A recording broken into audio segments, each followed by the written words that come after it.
Hi friends, జనవరి 1వ తారీఖున ఈ భీమ్ కొరెగాన్ యుద్ధం అనేది మనకు ఈ ఎస్సీలు ఎక్కువగా అంబేద్కర్ ఉన్నప్పటి నుంచి దాన్ని సెలబ్రేట్ చేసుకుంటుంటారు. ఇక్కడ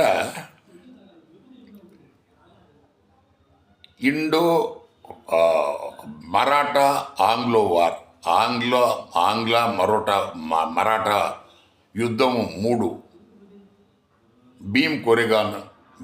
భీమా నది ఒడ్డున భీమ్ కొరెగాన్ అనే ప్లేసులు 1818 జనవరి 1వ తారీఖున 25,000 మంది పైచీలకు పీస్వా మరాఠా సిపాయిలను కేవలం 500 మంది ఈ మహర్ సైనికులు ఎవరైతే బ్రిటిష్ వాళ్ళ కింద ఉన్నారో, బ్రిటిష్ వాళ్ళు 35 నుంచి 50 మంది ఉన్నారు.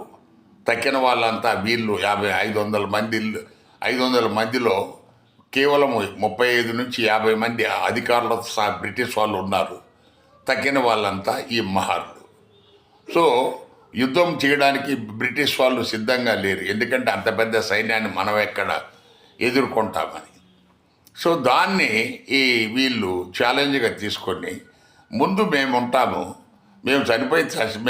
అందరు చనిపోతే మీరు అప్పుడు సంధి చేసుకోండి అని చెప్పేసి 25,000 సైన్యాన్ని మట్టి గరిపించి అందులో వందల మందిని చంపి, సో చివరికి మన మరాఠా రాజు అతను పారిపోయే పరిస్థితి కల్పించి ఈ ఆంగ్లేయులకు యుద్ధం గెలిచారు. సో ఫలితంగా పీస్వా రాజ్యం అంతమైంది.